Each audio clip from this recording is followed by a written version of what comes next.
વિધવા વહુને સાસરાએ ઘેર લઈ ગયા, પણ તે એક જ રાત્રિએ જીવન કાયમ માટે બદલાઈ ગયું. મારું નામ સાયલી છે અને મારી ઉંમર 23 વર્ષ છે. મારા જીવનમાં એક ક્ષણમાં બધું બદલાઈ ગયું. મારા લગ્નને માત્ર 5 મહિના થયા હતા કે એક દુર્ઘટનામાં મારા પતિ મારાથી કાયમ માટે દૂર થઈ ગયા.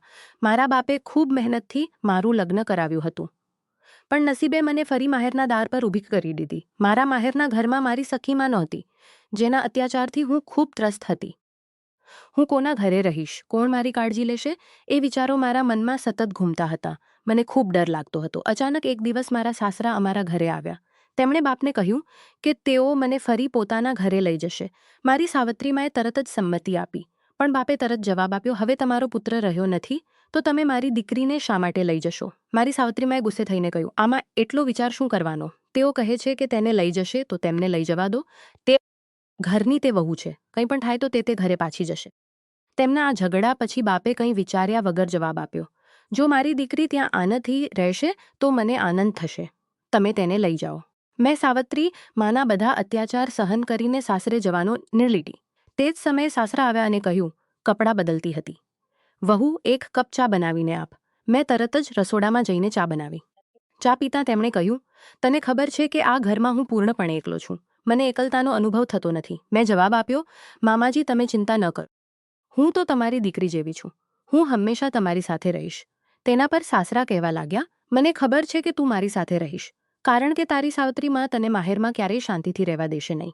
રાત્રે સૂતી વખતે અચાનક દરવાજો વાગવા જેવો અવાજ આવ્યો. મને લાગ્યું અને સાસરા સિવાય કોઈ રહેતું નહોતું અને મધ્યરાત્રિએ આવું અચાનક કોણ આવશે? મેં વિચાર્યું કે કદાચ આ સાસરાને કંઈક જોઈએ હશે, તેથી મેં દરવાજો ખોલ્યો. દરવાજો ખોલતા જ સાસરા કહેવા લાગ્યા, વહુ, હું બાથરૂમમાં ખૂબ દુખાવો થઈ રહ્યો છે અને મારા કમરમાં ખૂબ દુખાવાને આરામ મળશે. જો તું થોડી માલિશ કરીશ તો કદાચ મને આરામ મળશે. મેં થોડી ચિંતામાં તેમને જવાબ કરું છું. તેમને મારા પલંગ ફોડવાનો પ્રયાસ કરતા મારા મનમાં અનેક વિચારો આવવા લાગ્યા. પણ ત્યારે શું થયું તેની હું કલ્પના પણ કરી શકતી નહોતી, કારણ કે તે પછી મારું આખું જીવન બદલાઈ ગયું. મેં તેલાવીને મેં તેમની માલિશ કરવાનું શરૂ કર્યું. બસ મને એવું લાગતું હતું કે મારા પતિએ મારી સાથે લગ્ન કરીને આટલી નાની ઉંમરે આ જગત છોડી દીધું. આ બધા વિચારો કરતી હતી ત્યારે હું સાસરાની માલિશ કરતી હતી. સાસરાની નજરમાં એક અજીબ ભાવના હતી જે મને થોડી અસ્વસ્થ કરતી હતી. મેં તેમને પૂછ્યું, મામાજી તમને કયા સ્થાને વધુ દુખાવો થઈ રહ્યો છે? નહીં તો હું ડૉક્ટરને બોલાવું. તેના પર સાસરા કહેવા લાગ્યા, ના વહુ, તું ફક્ત મેં આરામ મળશે. તેમના બોલવાથી મને વધુ અસ્વસ્થતા અનુભવવા લાગી. ત્યારે મેં તેમને કહ્યું, મામાજી તમે અહીં જ સૂઈ જાઓ. તમને દુખાવો હોય ત્યારે તમે તમારા રૂમમાં કેવી રીતે જશો? હું તમારા રૂમમાં જઈને સૂઈશ. તું આ અસ્વસ્થતામાં મને એકલો છોડીને જઈ શકે છે. રાત્રે મને બાથરૂમ જવું પડે તો હું એકલો કેવી રીતે જઈશ? આના કરતાં એવું કર કે તું અહીં સૂઈ જા. મેં તેમનું કહેવું સાંભળીને ત્યાં જ સૂઈ ગઈ, પણ મનમાં ખૂબ ગૂંચવણ હતી. થોડા સમય પછી સાસરા ઉઠ્યા અને મારી પાસે આવ્યા. તેઓ કહેવા લાગ્યા, વહુ, મને તારી સાથે ખૂબ મહત્વની વાત કરવી છે. જો તું મારી આ વાત માન્ય કરીશ તો હું બોલીશ. તેમના આ વાક્યથી મારું મન જ ગડબડાઈ ગયું. મેં ચિંતામાં કહ્યું, સાસરા તમે શું બોલો છો? સાસરા થોડું હસીને કહેવા લાગ્યા, આજની રાત્રિ હું તારી સાથે ગાળવા માંગુ છું. પણ તેમના આ બોલવાથી મને ગડબડ થઈ ગઈ. મેં કહ્યું, મામાજી તમે શું બોલો છો? પણ તેમના આવું વર્તન કરી શકતા નથી.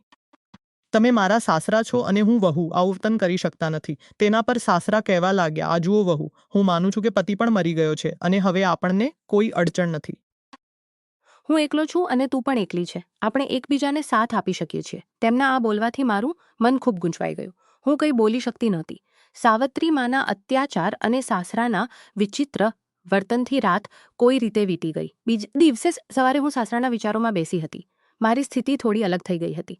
તેમના બોલવા પર વિચાર કરવો મને અશક્ય લાગતું હતું, પણ એક વિચાર મારા મનમાં આવ્યો કે હું બાપને કહું, પણ આ બધું બોલવાની હિંમત મને નહોતી, કારણ કે મને ખબર હતી કે આ વાતોથી બાપના જીવનમાં નવી સમસ્યાઓ આવી શકે છે. શું કરવું એ સૂઝતું નહોતું. આ રીતે કેટલાક દિવસો વીતી ગયા. એક સાંજે સાસરાને ફરી બોલવાની તક મળી. તેઓ કહેવા લાગ્યા, વહુ, હું તારી પાસેથી કંઈ ખોટું માંગતો નથી. હું ફક્ત તારા જીવનમાં આનંદ લાવવાનો પ્રયાસ કરું છું. હું પણ એકલો રહી શકતો નથી અને તું પણ એકલી રહી શકતી નથી. તેમના આ વાક્યથી હું ગડબડાઈ ગઈ, કંઈ બોલી શકતી નહોતી. થોડા સમય પછી સાસરા બહાર ગયા. પતિના મૃત્યુ પછી મને એવું લાગતું હતું કે હવે હું આ જગતમાં એકલી છું. પણ સાસરા મારા જીવનમાં જે ભાવનાઓ વિશે બોલતા હતા તેમણે તેમની અને મારી પણ ઈચ્છા પૂર્ણ કરી દીધી હતી. એકલા રહેવું એ એક કઠિન માર્ગ છે, પણ સાસરા મારી સાથે હશે તો મને એકલું લાગશે નહીં. ગામમાં લોકો કોઈ યુવાન વિધવા એક જ ઘરમાં રહેતા. એકલો પુરુષ અને તું યુવાન વિધવા એક જ ઘરમાં રહો છો. એ સાંભળીને મારા પગ નીચેની જમીન ખસી ગઈ. સાસરા કહેવા લાગ્યા, મેં વિચાર્યું છે કે આપણે શયન શરૂ કરી શકીએ. મેં આશ્ચર્યથી પૂછ્યું, શહેરમાં? પણ ત્યાં આપણને કોણ ઓળખશે? સાસરા કહેવા લાગ્યા. ત્યાં કોઈ આપણને સાસરા વહુ તરીકે ઓળખશે નહીં. આપણે નવું નાતું શરૂ કરીશું. હું ગૂંચવાઈ ગઈ. મામાજી, આ બરાબર નથી. સાસરા કહેવા લાગ્યા, બરાબર શું અને ખોટું શું? મારો પુત્ર ગયો. તું યુવાન છે, તારું જીવન વેડફાઈ રહ્યું છે. હું પણ એકલો છું. આપણે એકબીજાની કાળજી લઈ શકીએ છીએ. તેમનું કહેવું ખોટું નહોતું, તેના કરતાં આપણું જીવન વધુ થતો નહોતો. 2 દિવસ પછી સાસરા ફરી કહેવા લાગ્યા, વહુ, હું તને કંઈક કહું છું. મેં એક વાત કરી છે. શહેરમાં એક નાનું ઘર ભીડ લીધું છે. ત્યાં આપણે નવું જીવન શરૂ કરીશું. હું ચકિત થઈ ગઈ. તમે આ બધું મને પૂછ્યા વગર કર્યું. તેઓ કહેવા લાગ્યા, કારણ કે મને ખબર છે કે તું નહીં આવીશ એમ કહેશે. પણ વહુ, એક વાર વિચાર કર. અહીં રહીને શું મળવાનું છે? ગામ આપણે બંને સુખી રહી શકીએ છીએ. મારી આંખોમાં પાણી આવી ગયું. પણ આ ખોટું નથી.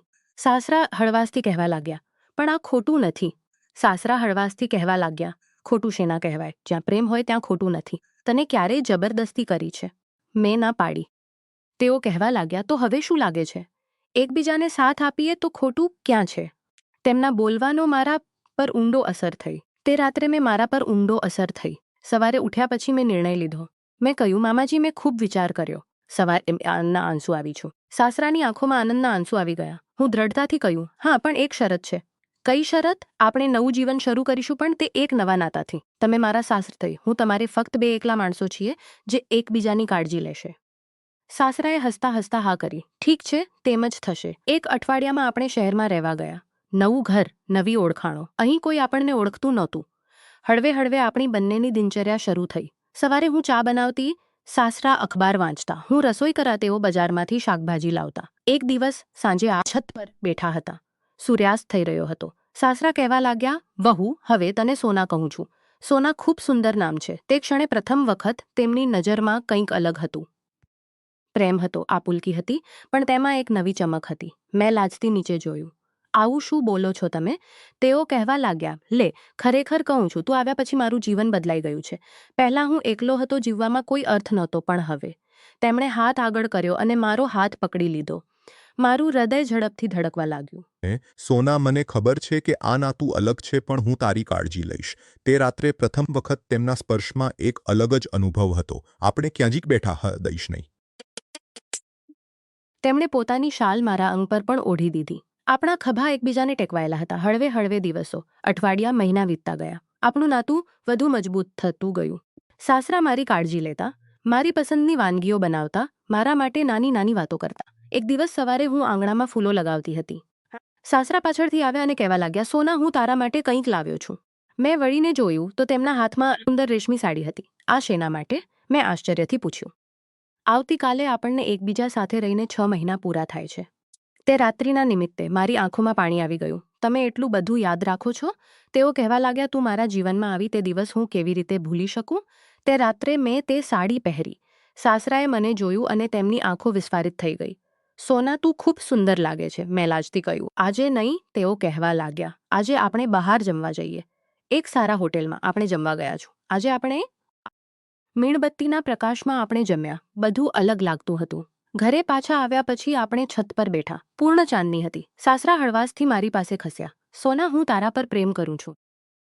મારું હૃદય ધડધડાવા લાગ્યું. છે કે તમે મારા કરતાં ઘણા મોટા છો, પણ પ્રેમ વય જોતો નથી ને?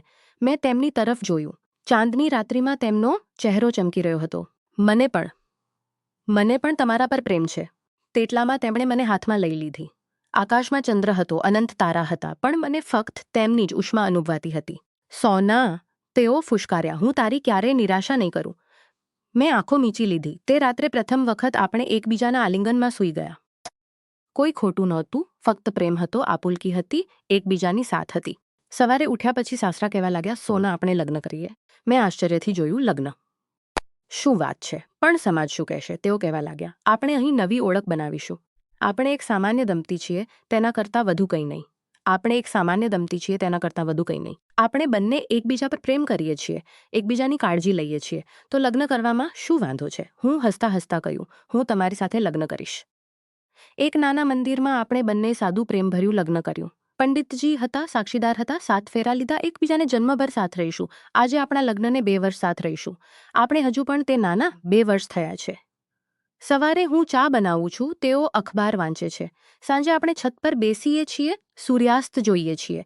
રાત્રે એકબીજાના આલિંગનમાં સૂઈએ છીએ. ગામના લોકો શું બોલે છે તેની હવે પરવા નથી, કારણ કે આપણને ખબર છે કે આપણે બરાબર પ્રેમમાં ક્યારેય ખોટું નથી.